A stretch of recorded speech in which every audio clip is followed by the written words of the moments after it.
Same with nursing homes. 65% of nursing homes rely on Medicaid expenditure because long-term coverage is not covered under Medicare.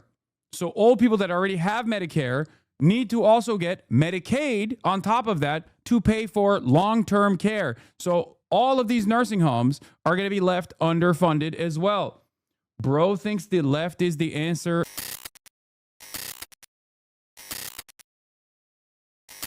All right. Let's move on from this because you might be wondering what the distraction could be about. And this is definitely something that is an ongoing incident, an ongoing back and forth. Here it is, ladies and gentlemen, the Big Booty Cheeks bill. A massive wealth distribution for the wealthiest in society in the form of making the tax cuts that Donald Trump actually implemented in 2017 permanent. While also simultaneously increasing the budget for Trump's immigration detention and immigration enforcement by $175 billion, that is with a B, billion dollars. Okay. Luckily, as I said yesterday, there is some discontent coming from the Freedom Caucus, the Tea Party psychos. They are pushing back on this, it seems. So there is some hurdles here. Obviously, if they push back and they write a new bill, that has to go back to the Senate. And therefore, it will move past the July 4th deadline that Donald Trump had put on this. So there's that.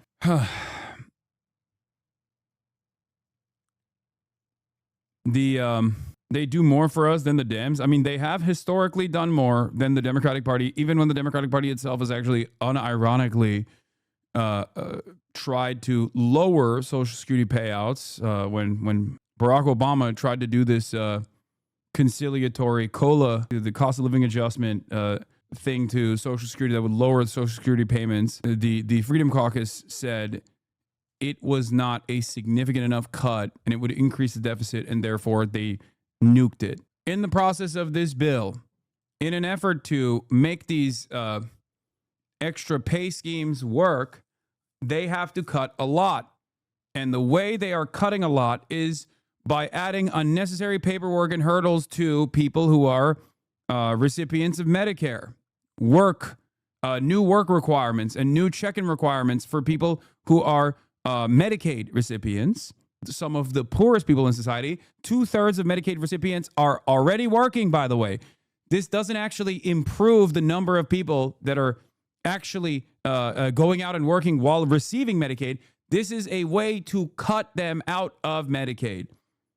I was listening to firsthand accounts of some people that basically likened this to trying to file a tax return every month. Okay? 2/3 of Medicaid recipients are already in the workforce. They have a job already. Okay? They already have a job. Adding additional paperwork to keep track of the work that you are doing in an effort to continue getting Medicaid is only done so you can kick people off of coverage. Some estimates state that 17 million Americans that are on Medicaid will no longer be eligible to continue their Medicaid coverage. There's also a work requirement for SNAP benefits as well. SNAP benefits that are basically $2 a meal, $2 extra a meal that some people are receiving, they won't be able to get unless they continue filing this unnecessary paperwork. The entire purpose of this is to create new hurdles in front of these sorts of welfare structures that people already rely on to survive. And as a direct consequence of this, new paperwork scheme that they're designing, they are intending to gut Medicaid expenditures and SNAP benefits. Okay? They will then turn around and use this as a massive W, as many Democratic and Republican administrations have done in the past. This is always how it works. They do welfare reforms. They make it harder for people to receive welfare. Then they turn around and say, see, less people are taking advantage of welfare now. That means the economy is improving. No, dude, it's not improving. You just kicked them off of welfare. They still need it, but now they can't even receive it. And remember, these are some of the poorest people on the planet. SNAP works out to $9 per day for food for a single person. It's not even that much to begin with, exactly.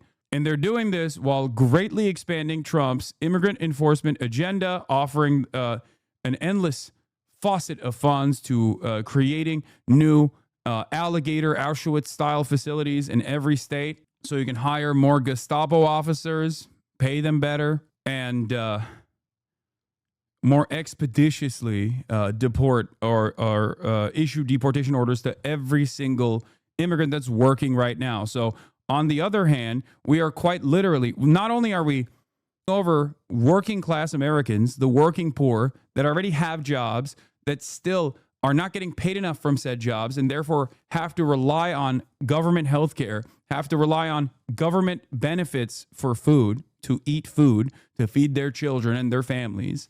Okay. But also, on top of that, we are literally deporting people who don't even take advantage of those or can't even take advantage of those benefits and are basically working for pennies on the dollar. We are deporting them. We're ripping them away from their families instead of like giving them the opportunity to get the paperwork necessary for, continuing to live on U.S. soil. Yeah, we're not talking enough about how the Republicans are set to spend tens of billions of dollars building a vast network of new concentration camps. If you think ICE cruelty is bad now, wait until they have billions more dollars, tens of thousands more staff, and mega prisons. Okay? I tweeted about this yesterday as well, where I said $175 billion to immigration enforcement in this bill that just passed the Senate. Americans are oblivious to what's going to happen with Trump's secret police. Americans are oblivious to what's going to happen with Trump's secret police, ICE, CBP, using immigration enforcement to put people into concentration/death camps like alligator Auschwitz. That is the future. I'm a farmer. Conservative farmers around and are about to find out losing SNAP is a death sentence for programs like crop insurance. There's that side of it as well. Rural areas get double.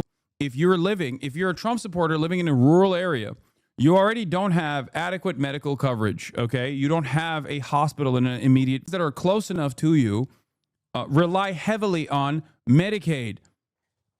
In poorer areas, in rural areas, a lot of these rural hospitals rely heavily on Medicaid. Medicaid is how these hospitals get paid. So when you take Medicaid away, these hospitals are already underwater. They're already in a state of disrepair. They're cooked. Now, no more hospitals. If you had one hospital in a fucking 100-mile vicinity, now you're going to have only a functioning hospital in a big city. Okay? Same with nursing homes. 65% of nursing homes rely on Medicaid expenditure because long-term coverage is not covered under Medicare. So old people that already have Medicare need to also get Medicaid on top of that to pay for long-term care. So all of these nursing homes are going to be left underfunded as well. Bro thinks the left is the answer, noob. Your grandmother is probably going to die, and you're over here thinking like, you know what the real problem in American society is? The notion that like we could do better by our working class Americans. We could do better by every single other person by basically moving a regular American existence to a comparable state that already happens in every other OECD nation. That's the real issue here. You dialed in, dude. Thank you. And then there is a snowball effect that cripples bigger hospitals and cities as well, because now they have additional fucking they have to take over the healthcare responsibility for a larger population size. Same thing goes for SNAP. SNAP pays rural farmers more money. SNAP is part of the process in which like SNAP benefits is Hasan is a D Diddy blood. What are people saying? SNAP benefits is how companies like Walmart are able to continue to operate. The additional state funding allows these people to survive. It also allows these people to literally turn around and be able to purchase stuff at Walmart while they're working at Walmart. Okay? 172,200 people in Maine are on SNAP, 76,000 being children. SNAP benefits generated nearly $610 million in economic activity. SNAP lifted an average of 33,000 people out of poverty in Maine.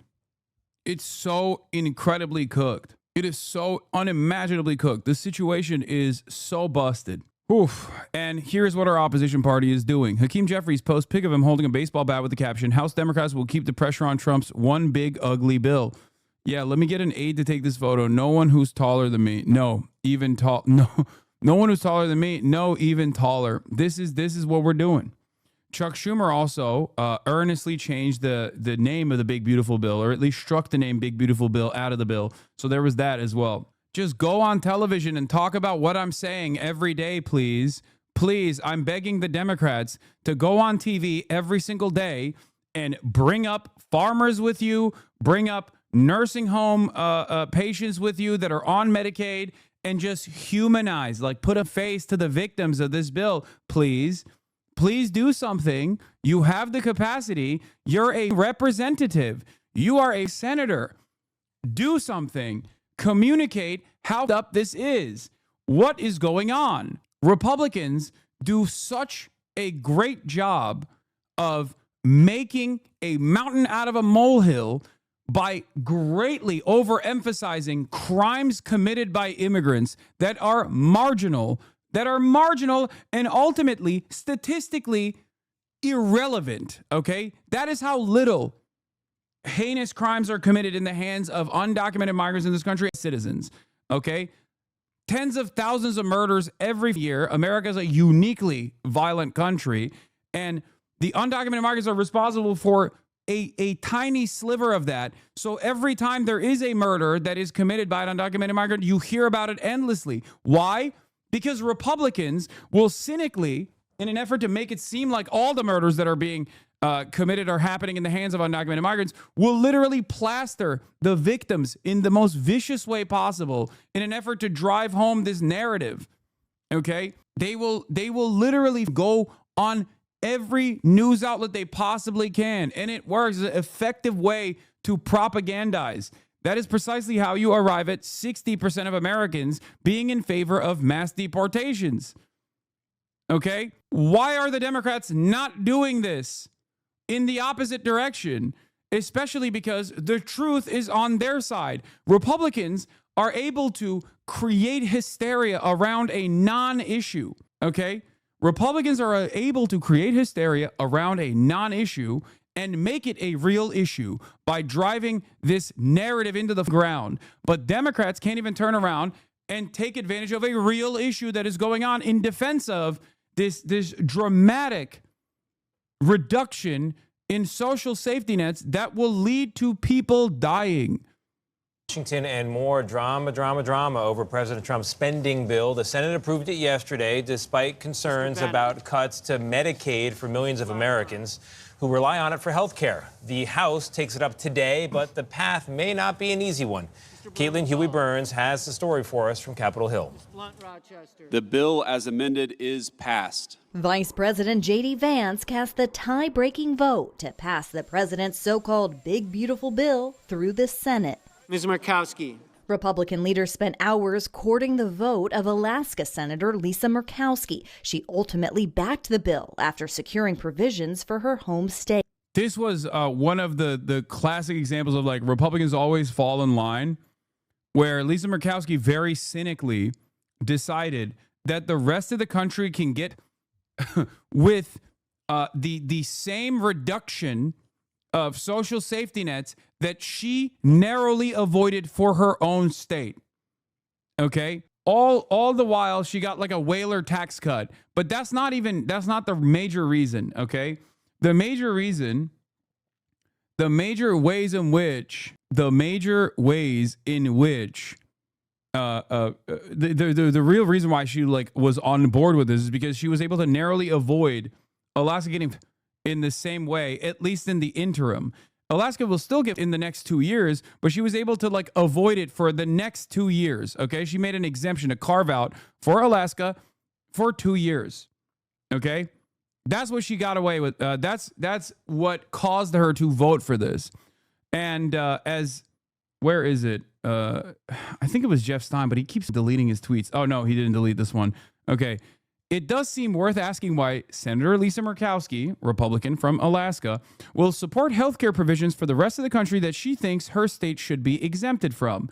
That is the major point of contention here. She literally recognizes that this is up for Americans, okay? She recognizes it for her own constituents while simultaneously over every other state, like voting to cover every other state.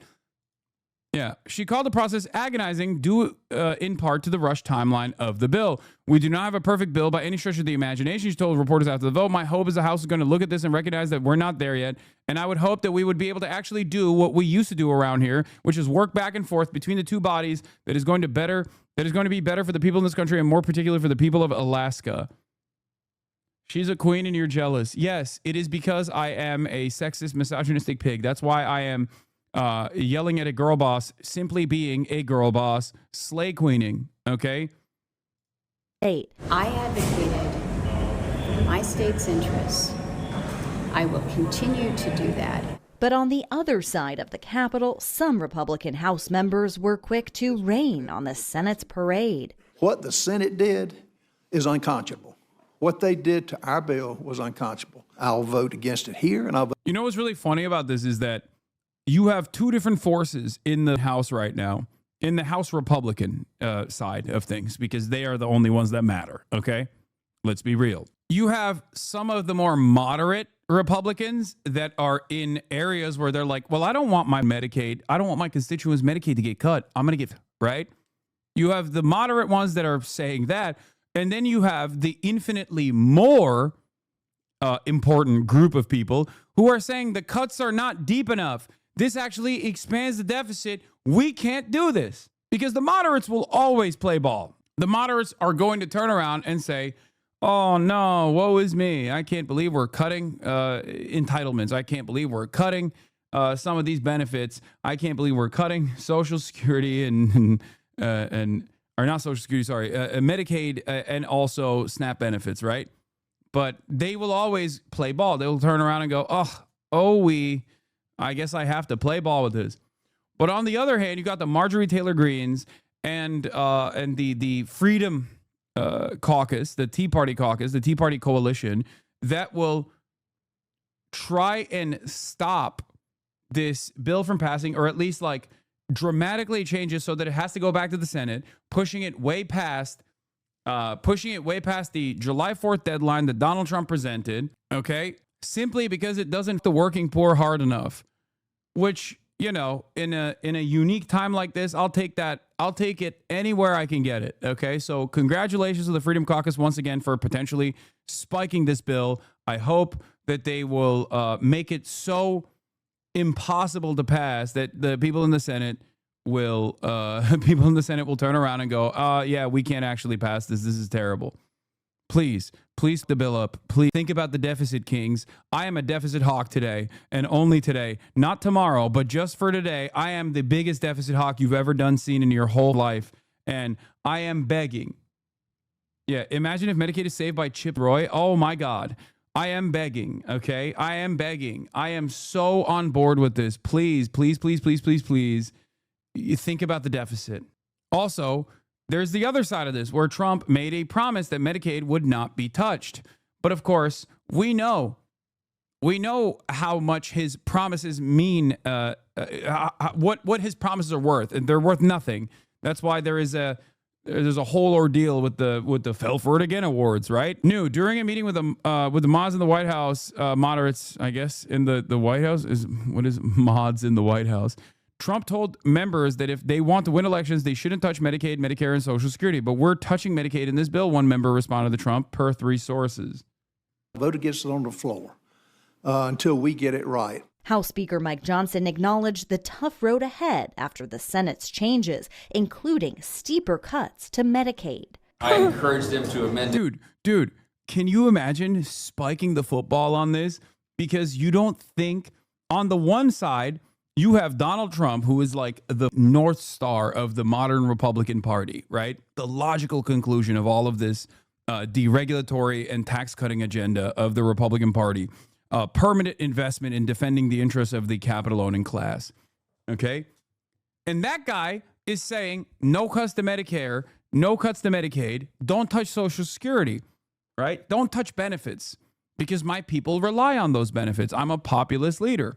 Now, of course, he doesn't give a shit. He just has to say that. On the other side, you have some of the moderates who are like, well, we also don't want to, we're in districts where we might lose our power. We're in districts where we might lose our seat if we basically wipe out a decent chunk of the base by either actively killing them a couple of years down the line when they don't have access to health care because they can't pay for it, because we took it away from them because they have to do ridiculous paperwork that is directly created so that they can't get this Medicaid expenses covered. But then you have this much louder this much louder coalition that is saying we need to kill the working poor harder. What are we doing? Incredible stuff. I love the division of the diversity of real ass thinkers in both the House of Representatives and the Senate here. Okay, it's amazing. You got unironically yelling about how little we're killing the working poor. Like, we need to melt them faster. As lightly as possible. They went a little further than many of us would have preferred. In a social media post, President Trump had a message for House Republicans: stay united, have fun, and vote yay. The bill would extend $4.5 trillion in tax cuts while adding new tax relief on tips and overtime pay. But it also cuts roughly $1 trillion from healthcare programs like Medicaid, which 63% of nursing home patients rely on. So if there are changes or cuts to Medicaid, are you concerned about your ability to operate? I would be.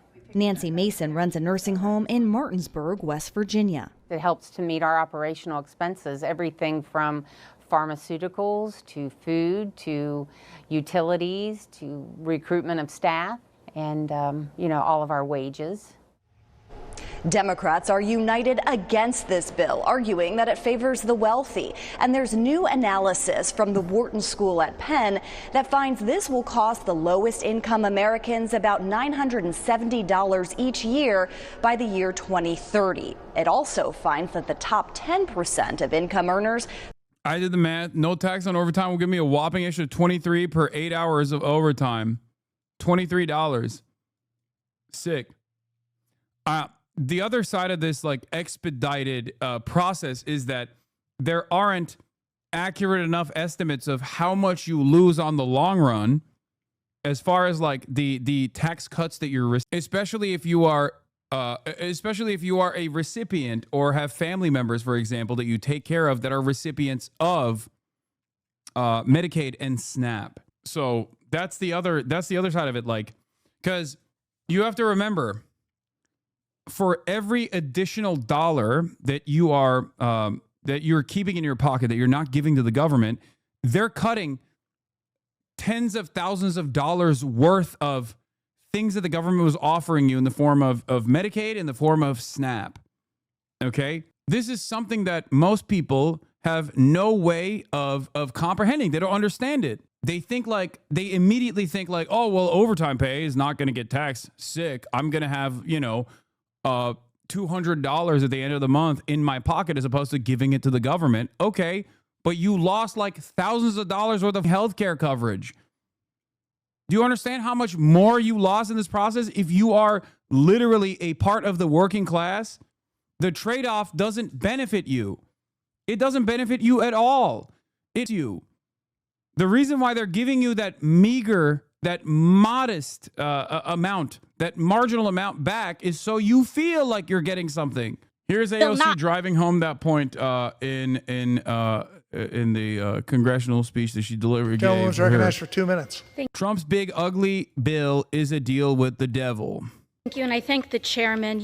President Trump had issued some statements throughout this process saying and urging, insisting that this bill does not cut Medicaid. He's also said some things, he says he doesn't think I'm too much of a smart person. And I'll tell you one thing, it doesn't take a smart person to know if you're being lied to.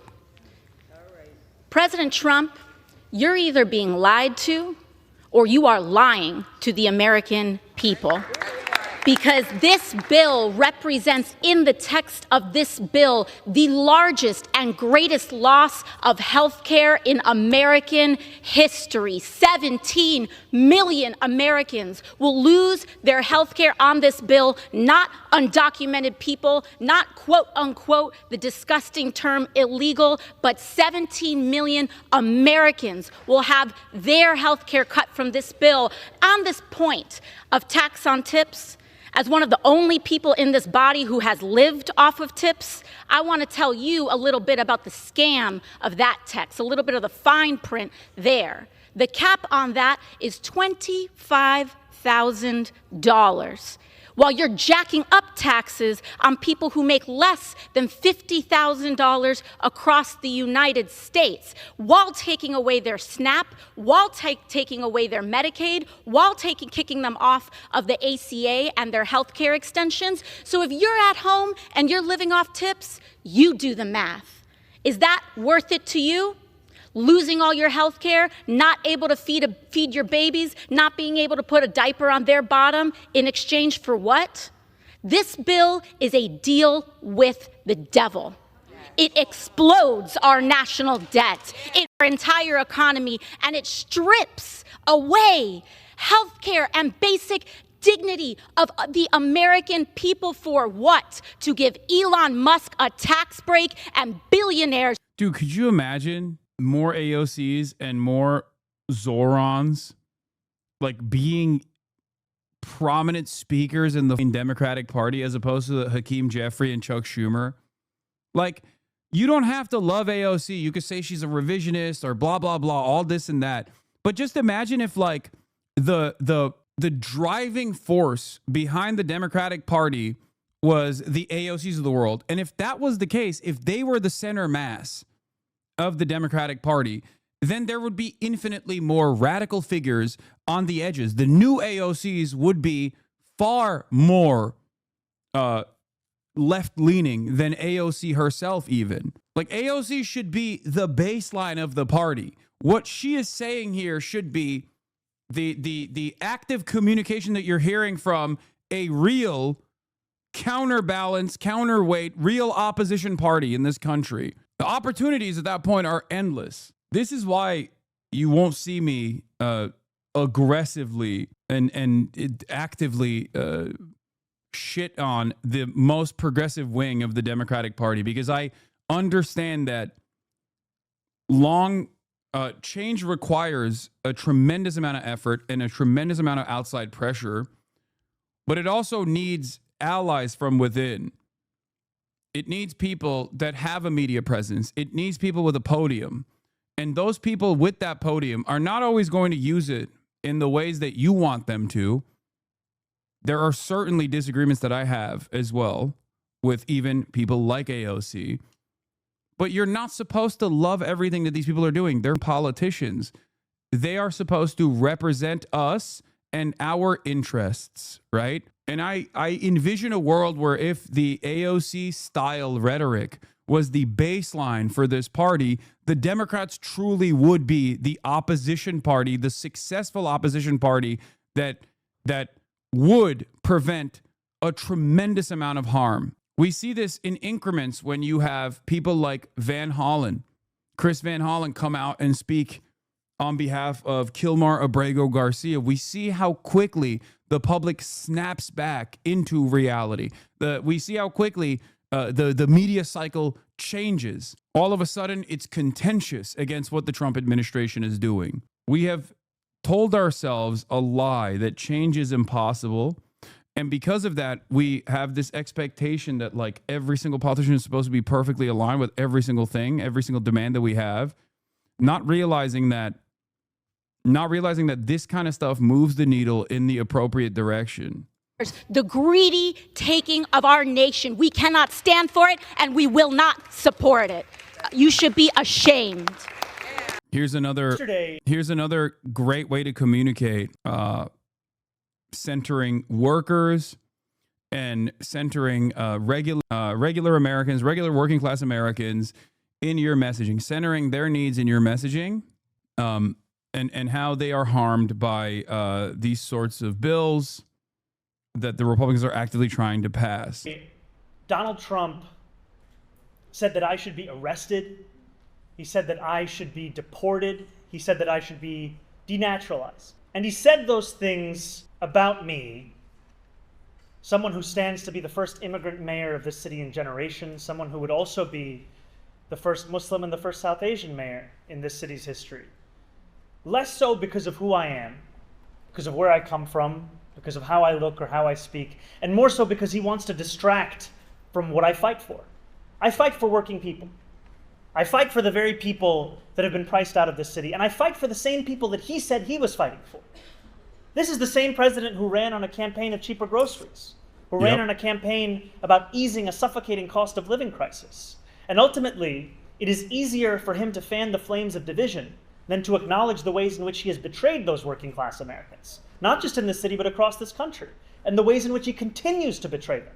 Because we know that he would rather speak about me than speak about the legislation that he is shepherding through Washington, D.C. Legislation that will quite literally take health care away from Americans. Legislation that will steal food from the hungry. Legislation that looks to build upon one of the largest transfers of wealth we've seen in recent history in his first administration and do it once again for the very Americans who already have enough.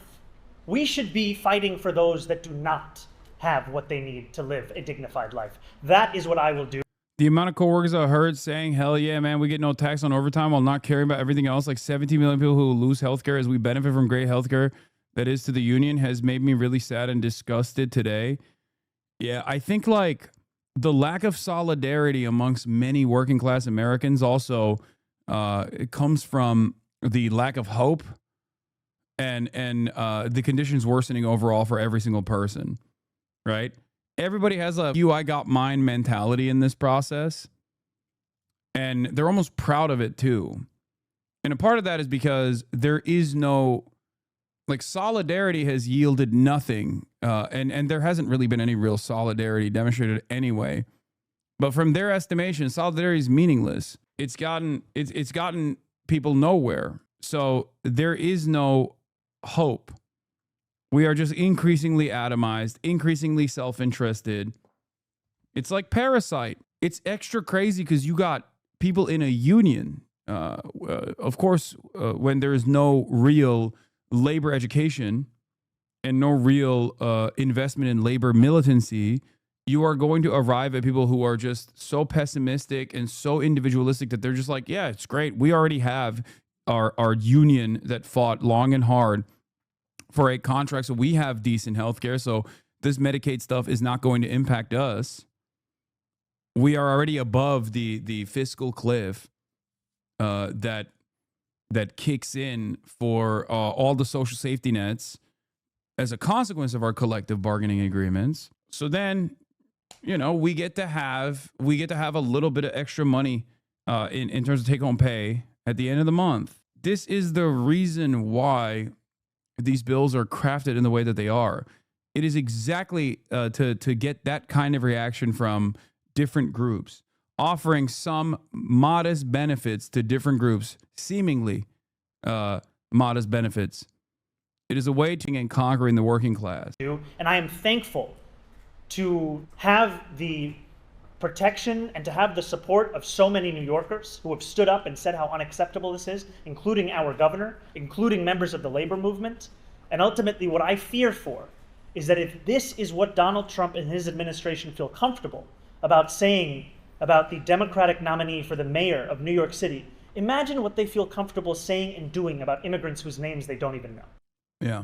Stand to benefit the most. Now, the White House argues that the tax cuts in this bill. I'm a mail carrier and I can 100% parrot the previous chatter. I try to advocate in the office, but so many people are elated about the overtime tax cuts and can't see the immediate harm it will do to the very people we serve every day. Not to mention that all this furthers an agenda that will directly come after us and our unionized positions as well. That's the other thing. It's not just overtime pay, right? This is how they justified the previous tax cuts as well. The 2017 tax cuts that are supposed to sunset, right? They got that across not by saying the wealthy deserve to bring home more of the earnings that they deliver year after year because they're the most productive members of society. They were able to justify that by saying you get a tax cut too. But your tax cuts are marginal. Your tax cuts are ultimately inconsequential. On the benefit side, what they are shredding is far more consequential for you and others in your situation than the $2 a month that you get. Yeah, here's the other side of this as well. What's more, in this GOP Medicaid cuts, they wrote the parts with micro tax breaks for everyday people. Example, tax on tips up to $25K, salt, etc., to be temporary and expire in 5 years. But the huge tax breaks they're giving the billionaires and corporations, they're making those permanent. They did this last time as well. But because this kind of stuff is ultimately confusing, there's a lot of confusion surrounding it. There's no good leadership on the Democratic Party side that is like effectively cutting through all of this noise and directly telling Americans like, this is how they're going to you over. Americans are left rudderless. They're left confused, and they only see the like selfish, short-term gain that they perceive to be having in this situation. And then that's it.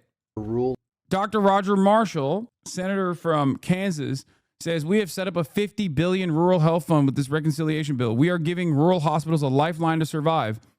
AOC responds, the reason rural hospitals need this lifeline to begin with is because you're killing them. You mean hit and run Marshall? He ran over his neighbor? The breaking news this morning, House lawmakers are scrambling now to get back to the Hill and vote on the now new version.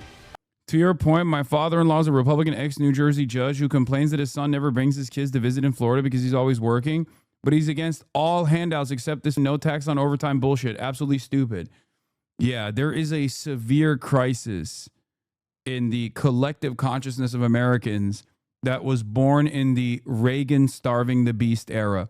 Reaganomics never went away, even though we completely understand that it was a failure. It was an abject failure. And many people will point to Ronald Reagan as like a bad person and a responsible party for this. It still doesn't matter. There's plenty of Gen X people in the lead generation that, one, think that this mentality is still good. The rising tide lifts all boats, right? That's like number one. That's one of the biggest annoying tropes that you hear from that era. And then the other idea is like, oh, I don't want the government to give me a handout. I got to work hard, okay? It's like you're already working hard. The point is the government is literally giving you less. You shouldn't even need, in a perfect working system, you wouldn't even need any sort of additional government help because you would have all of your needs covered. And some of these should not even be up to the profit incentive anyway. Some of the things that the government is supposed to offer unconditionally is offered already to every single citizen unconditionally in other OECD nations, right? Like healthcare or education. These are things that the government is supposed to provide for all of its people unconditionally. But the most damaging and prevailing attitude from the Reaganomics era is this starving of the beast. The government is this beast. The government does not actually help you at all. The scariest words that any American can ever hear is, I'm here for the government. I'm here to help. This kind of attitude has persisted throughout time, where Americans, slowly but surely, through the erosion of the social safety nets, through the numerous decades erosion of their material conditions, have realized or have come to the conclusion that the government doesn't help them. And they're kind of right to feel that way.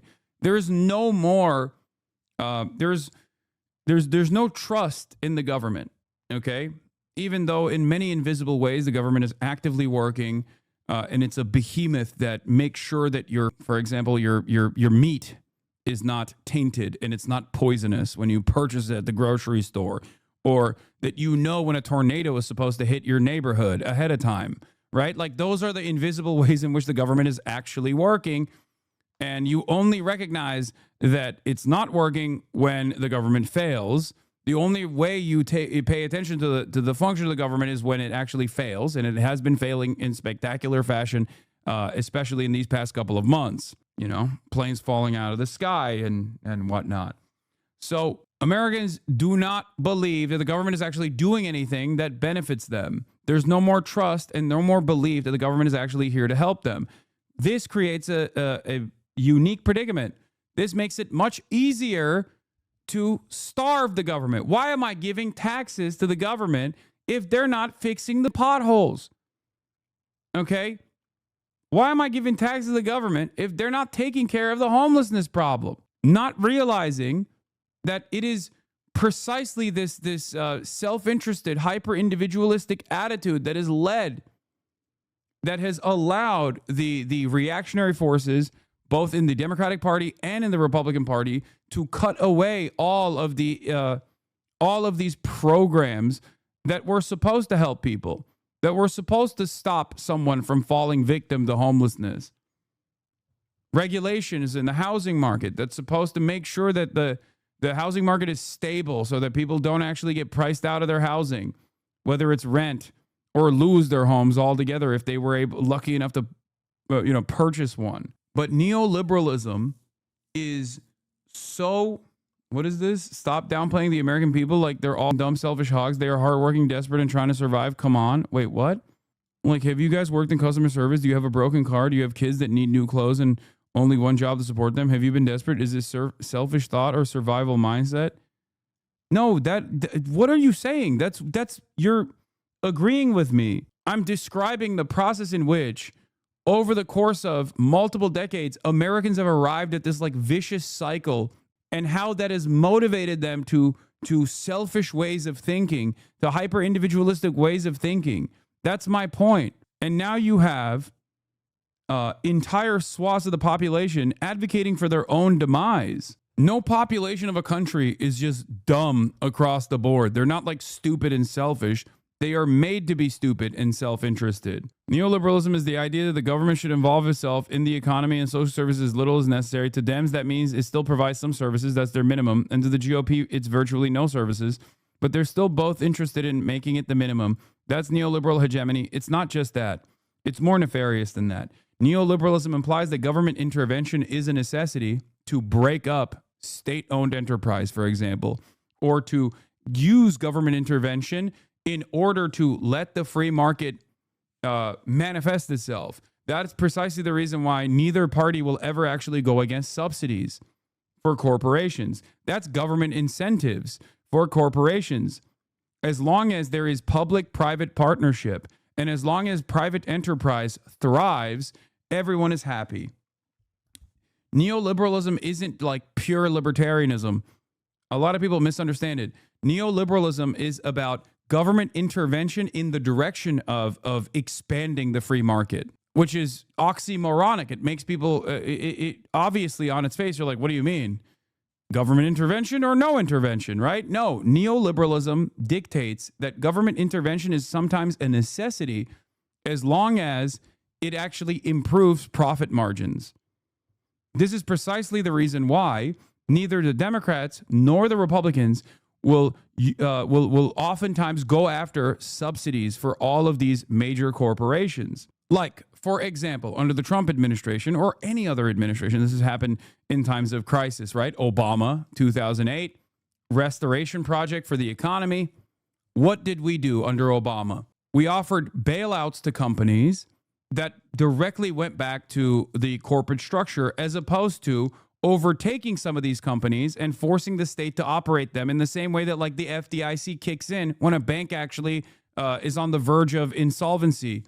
Okay, we didn't do that. We didn't do an FDIC style measure because that was terrifying. How dare we regulate adequately these companies that were engaging in predatory loans and knowingly crippled the housing market, knowingly destroyed the housing market, created this massive bubble, right? So, and on the other side of things, when COVID took place, Donald Trump also did the same thing with Boeing and with all of these other major corporations. Instead of saying, hey, you guys did not take the adequate measures and take a more defensive posture, and instead took all of this money and then used it in the form of stock buybacks, which once again shouts out to Ronald Reagan, used to be illegal. Since Ronald Reagan, not illegal. It used to be considered market manipulation, right? Now it's not. It's perfectly legal and perfectly permissible.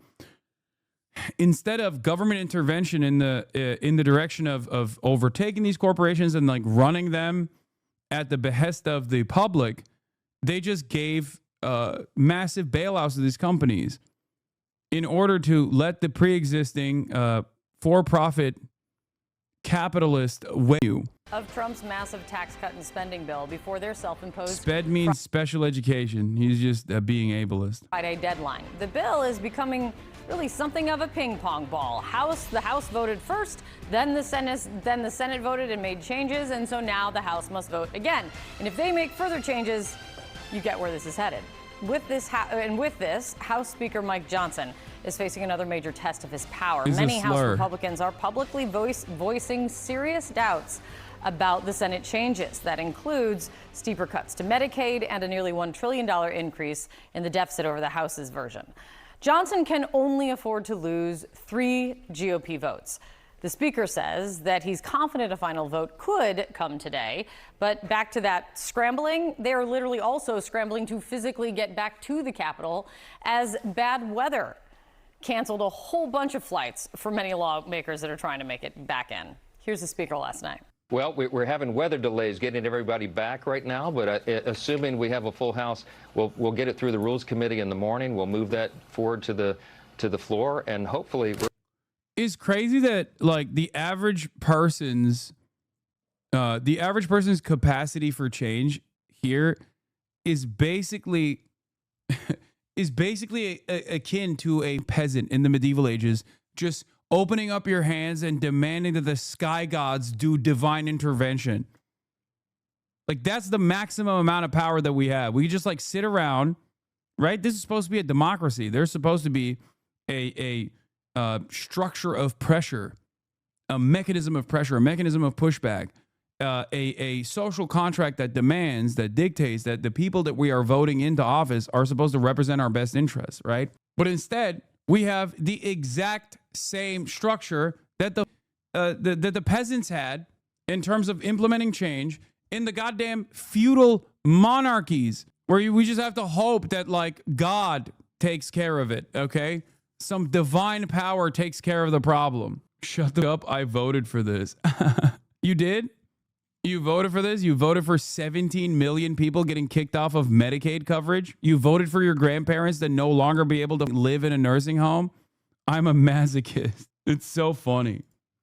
When people learn about what's in this bill, by the way, it becomes immensely unpopular. The only reason why there's any sort of confusion here, or any sort of like any sort of defense of any of these measures in here, is because most people are oblivious to the downsides, to the immediate negative consequences that are baked into this big, beautiful bill. And therein lies the problem with messaging on the opposition party, the Democrats. We're voting on this by tomorrow or Thursday at latest. CNN's Arlette Saenz is at the Capitol for us this morning. And Arlette, it did make it through the Rules Committee while we were all sleeping. So set the stage for what is going to happen today. Well, Kate, it could be another long slog ahead as lawmakers are 2 days away from that deadline to pass President Brandon Duke, tax budget nerd, Center on Budget, former Biden-Harris National Economic Council tax budget supply chain guy, okay, says this bill will make 60% of the country poorer so we can shrink the economy by 4.6% over the next 30 years is one heck of an accomplishment. This is what the Penn-Wharton budget model found. We estimate that the Senate-passed reconciliation bill increases primary deficits by $3.1 trillion over 10 years. The dynamic cost, including changes to the economy, is larger than $3.5 trillion. GDP falls by 0.3 in 10 years and falls by 4.6 in 30 years. So it doesn't even do the thing that Republicans will cynically claim it does, which is to expand the economy. I mean, I personally don't give a shit about all that as much, aside from the actual impact that it will have on the working poor.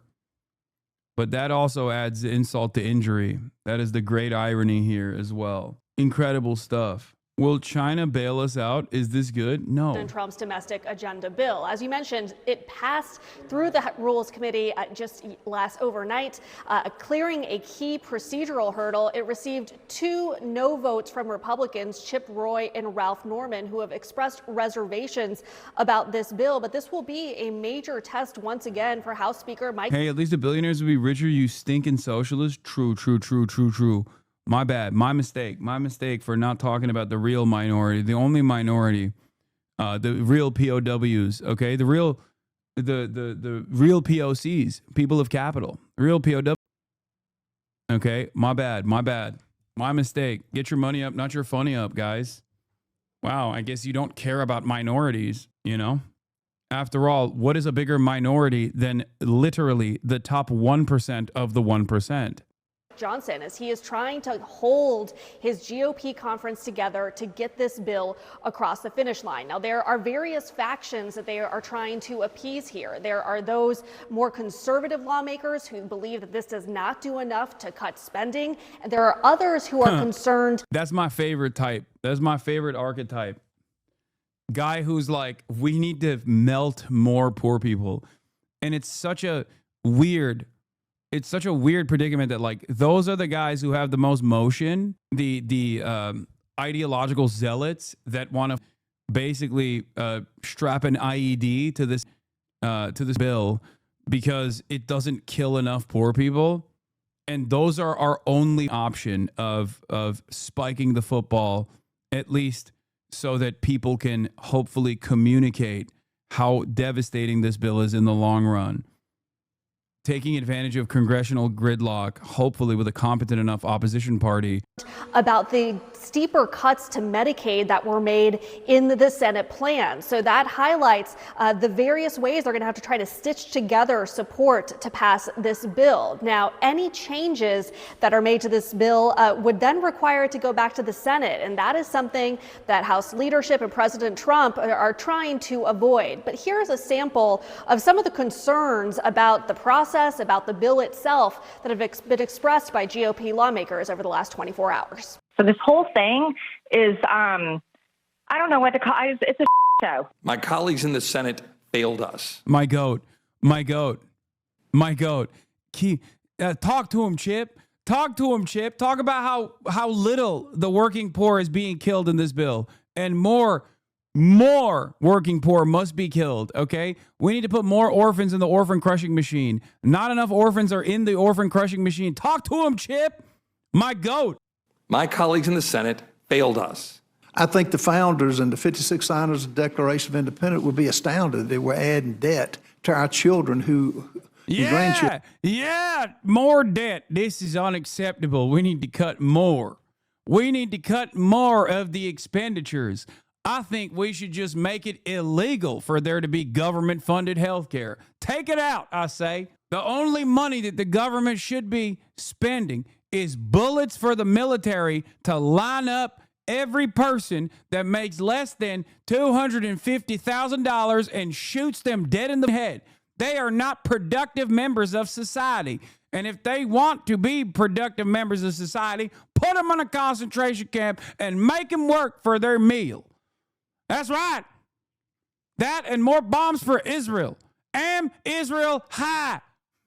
Children who are defenseless. Johnson can only afford to lose 3 Republican votes on this measure, a very narrow, razor-thin majority that he is operating with. And we've already heard about dozens of lawmakers express concerns about this bill. Another issue that leadership is facing in this moment is that storms across the East Coast had delayed or canceled many of lawmakers' flights who are trying to return back to Washington. In fact, there are Democrats like Congressman Krishnamurthy out in Illinois, and then Republicans like South Carolina Congresswoman Nancy Mace, who are physically driving to Washington to make sure that they can be here for this vote. The House right now is set to open at 9 a.m. At some point, there would be a vote on the rule related to the bill before they move to debate and then vote on final passage. Of course, it's not a guarantee that they will get the votes on that rule. So do the rain dance.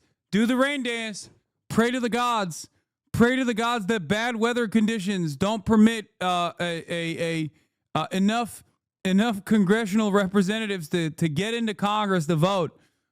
We're praying for the rain dance, baby. There will be a lot of high-stakes drama to watch over the course of the day as the House GOP leadership is trying to muscle this bill through the House to get it on President Trump's desk by Friday. Arlette, thank you so much for kicking us off. It's going to get very busy there very, very soon. Put on your bingo card, guys. Weather delays adding to the fun. I was going to say road trip, congressional road trip. We do love a road trip. Yeah, what could be more fun than a drive from Chicago to vote on this bill? All right, this morning, a senior White House official says that President Trump has already been working the phones trying to get House lawmakers to pass what he calls everyone's bill. The president is urging Republicans to unite and ignore the occasional grandstanders. Let's get to CNN's Kevin Liptak at the White House this morning. Where does the White House see things right now? Yeah, there continues to be a lot of confidence in this building that this bill will eventually pass. Trump himself just said yesterday that he thought getting it through the House would actually be easier than the Senate. Despite all of this opposition that you see bubbling up, I think the gamble that they're making is that President Trump's arm twisting, that his pressure tactics will eventually cause these Republicans to get in line. And it's not as if they don't have history on their side here. There are not a lot of examples in recent memory of House Republicans not giving Trump what he wants, and they see what happened in the Senate as kind of a roadmap. You know, there were a number of Republicans who insisted that they were against this bill only to eventually vote yes when it came up on the floor. And so a lot of confidence in this building. One point that they're making is that they have been in continuous touch with the House Republicans throughout this process. They're not just starting to whip this bill now. They have been kind of on the hunt for votes over the last several weeks, even as the Senate was making changes. White House officials still view that Friday deadline as operable, even though President Trump sounded a little more flexible on it yesterday. We did hear from Russ Vought, who's the president's budget director, talking about how they're trying to get some Republicans in line. Listen to what he said. If you were to take any part of this bill and just debate one part of it, you would have overwhelming support by all Republicans generally. It's all put together. And so we're trying to continue to educate on how much is being done and then the extent to which this is a part of a plan to get to a balanced budget over time. So you hear that vote, they're talking about educating Republicans. President Trump has also been on the phone. He's been educating, but he's also been threatening, talking about primary challenges to Republicans who might oppose this package. I think the challenge that the president has in front of him is that there are two sort of polar sets of opposition to this bill, whether it's Republicans who think it explodes the deficit or Republicans who thinks that it cuts the social safety net too much. President Trump, you know, I asked him on the South Lawn yesterday about some of the politics of all of this, and he said he didn't want Republicans to go too crazy with cuts. So they're, I think, still very sensitive to some of the politics that could be in play in all of this. Yeah, he's educating them about how difficult he will make it for them politically if they vote against him. Kevin Liptak at the White House this morning. Keep us posted. Zach, I want to start with you because I remember covering Congress, and all those last minute deals are what get you the votes you need. Murkowski voted for this bill. She's someone who people wondered, like, is she gonna, is she not? What do you think happened there? Well, we know what happened. They gave. Did we wonder that? Another 100 bones from open presents. Let's go. I wasn't wondering. This is classic Murkowski. Classic. Oh, I'm concerned. I'm looking into it. I'm concerned. Oh, nope, not that concerned. Gave Alaska a bunch of stuff. Exemptions from SNAP cuts. They gave, there more money for Alaskan rural hospitals than for those in others. Reading, very specific tax deductions for, boat captains in Alaska. It was very simply the way politics used to work on Capitol Hill, and it feels a little gross these days. I mean, I'm old enough to remember when, after they passed Obamacare and there was the Cornhusker kickback, there was a lot of outrage. It probably cost, Ben Nelson his job, the senator from Nebraska at the time. But there doesn't seem to be the same kind of outrage now just because Murkowski is this sort of, very unique lawmaker and on caring Capitol about Hill. her state. But I want to turn to you, Kristen, because in a way we're kind of talking about winners and losers. Who were the people who kind of win, so to speak, out of this bill? Who less so? What do you see in that? So the argument that Republicans are making is that when you talk about who's going to lose health care or who's going to lose benefits, the argument that Republicans on the Hill are making is that the people who are going to lose benefits are folks who are not legally authorized, allowed to be in the country, or folks who are able-bodied, working age, and are not working. And the real test is going to be, is that accurate? For things like work requirements for programs like Medicaid, is the paperwork too onerous, and therefore people who ought to qualify for these benefits just... No. You don't have to start off by literally just lying at the behest of the Republicans. This is not a test. Like, your job as a media figure isn't to say, this is what the Republicans are saying, this is what the Democrats are saying. Your job is to, even if you're going to mention that, immediately frame it around the truth. You're supposed to go, Republicans claim that this is going to bring people back into the workforce. However, in all of the different instances where these kinds of work requirements have been implemented, it has actually not led to any additional people entering the workforce, and instead has only kicked people who are in the workforce already. 2/3 of Medicaid recipients are already a part of the workforce. It has kicked them out of their coverage, out of their healthcare coverage. That's all this does, is just paperwork designed to stop people from being able to receive these life-saving government life-saving government healthcare that they need. Unable to get through the bureaucratic system to get it. Those are the sorts of things that 18 months from now, I think, are going to play a big role in whether there is true negative political impact from this bill among the very voters that Donald Trump brought to the You mentioned those Medicaid work requirements, also adding veterans and former foster youth to the work mandate for food stamps. And one that interests me, cap on student loans for kids and their parents will also take out loans. The House Republican from Kentucky, Tom Massey, who's been kind of a thorn in the side of the caucus, opposes the bill still. And the president is threatening to primary him. And here's what that sounds like. Well, I just don't think he does a good job for the country. He's always a no. I call him Rand Paul Jr. He's always a no. Nothing constructive at all.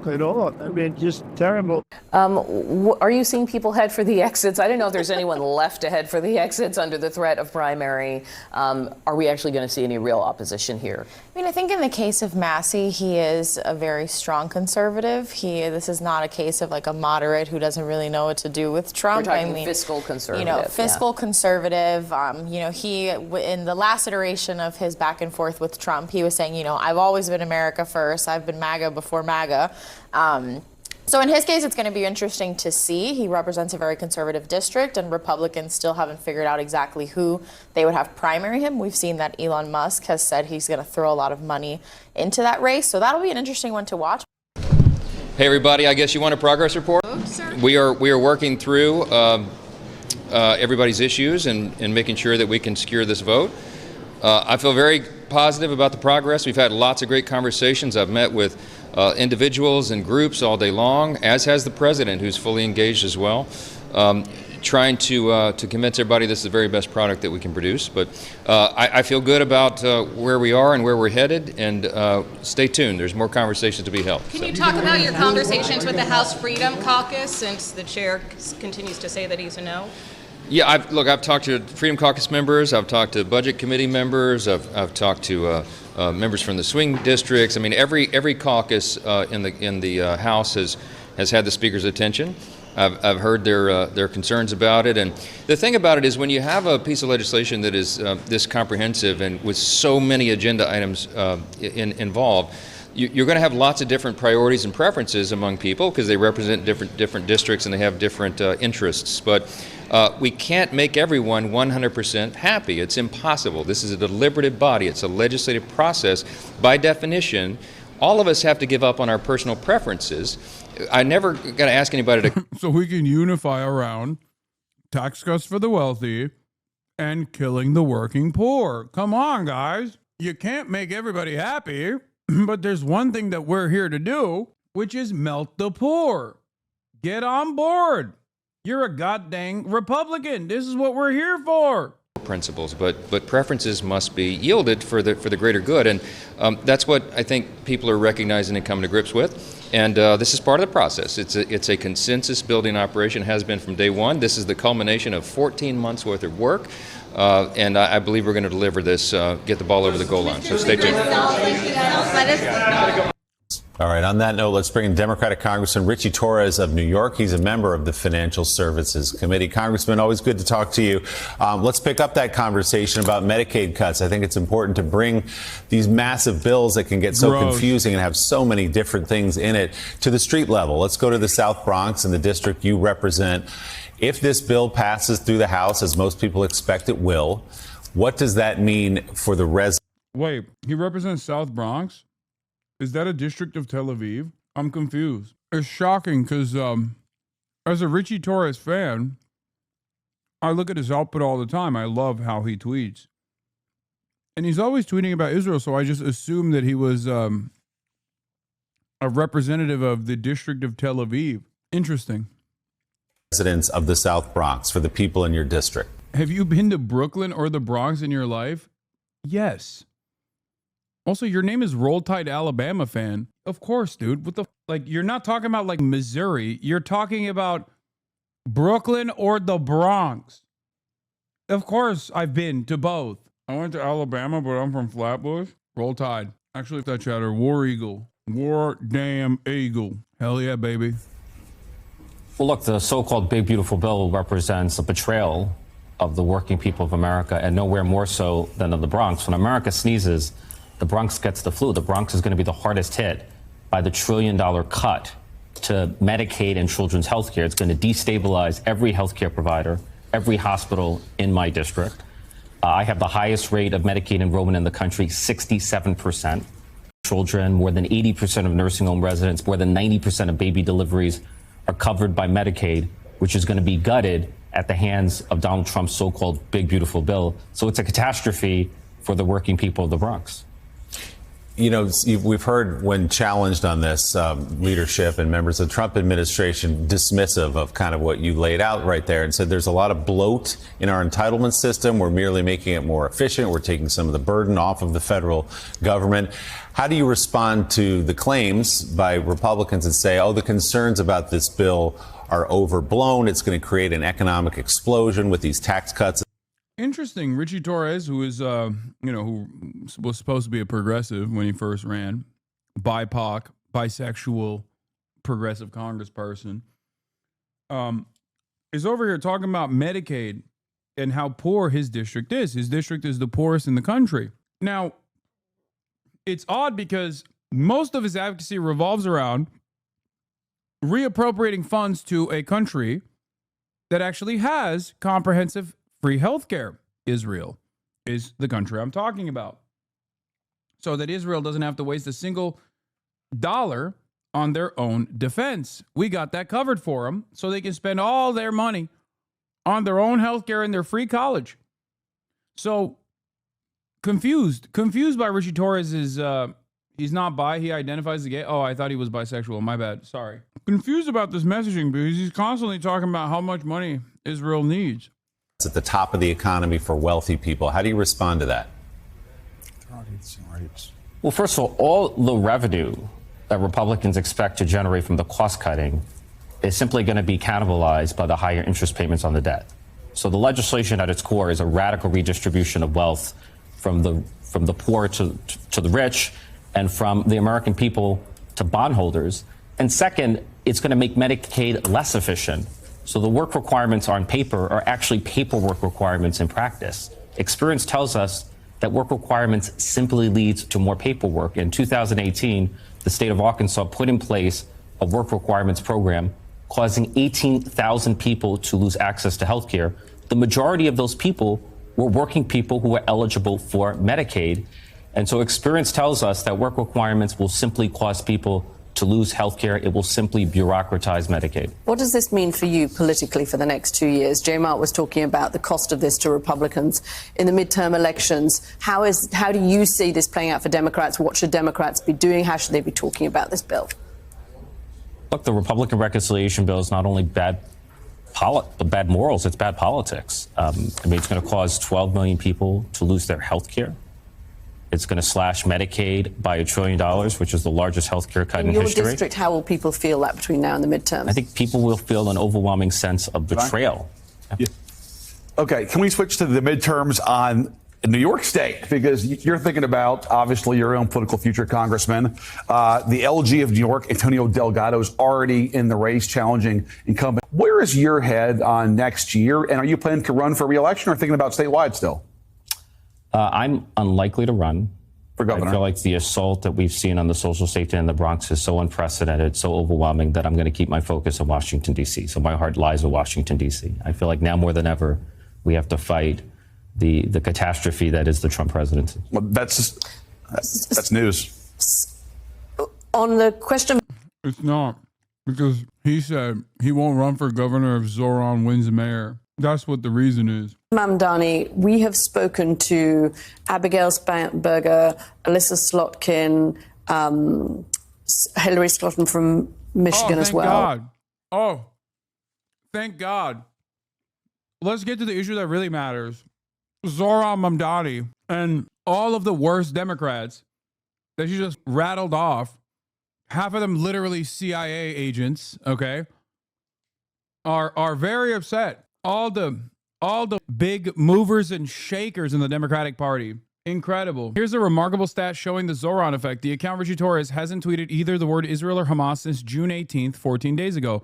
That is the longest stretch by 7 days that Torres has not tweeted one of those words since October 7th, 2023. Wow. Mamdani mania delivering endless bounty here. Why'd he stop posting about Israel so much, bro? I thought that was the most important constituency. No, what is he, anti-Semitic? He started again after this tweet? Oh my God. That is insane. That's so much money, dude. What the... Over the course of the last week, we've asked all of them what they think of his race. All of them have said they didn't want to touch it. They didn't want to say, They didn't want to comment on New York politics. But our politicians, our Democratic politicians who are not looking at that race and trying to learn something, if not about his policies, about the way he communicated his policies, missing something. It doesn't sound particularly authentic to say this guy is up there running, but we don't know it in the New York City, but actually we're not going to comment on how he ran. I feel like there's a difference between praising the man and his policies and praising the manner in which he ran his campaign. I mean, when it comes to how he ran his campaign, like he's genuinely a singular figure. I mean, he turned out 200,000 voters ages 18 to 44 for the first time were 50% of the electorate in New York City in a mayoral election. It was the highest turnout from 1989. Like, we do have an obligation to learn from his race. And I suspect he won not because... Yeah, it's because he said, Israel can suck my dick. He said, Israel can lick my dick and my balls. And everyone under the age of 50 was like, I love that. This is a message that is resonating with me. Yeah, what do you make of that? What do you make of that? Richie? Bend the knee, bitch. Obviously, I'm joking. That's not the only reason. But that does definitely play a major role. Anyone that says Israel didn't play a major role in improving Zohran's standing as a singular force, as a person who was capable of cutting away from all the noise, as an earnest campaigner, is wrong. And in the case of Richie, he's wrong because he's paid to be wrong. And in the case of all the Democrats, actually, as well, they are paid to be wrong on this. They are paid to try and desperately make this issue either invisible or an issue where you can only say pro-Israel shit. Oh, this is a good take. Good take, Jay Mershon. By the way, AIPAC spent $4 million in mailers against their opponent in the 2022 primary. How AIPAC isn't about Judaism, Exhibit A. I remember this now. Okay, this makes sense. Her opponent was Jewish.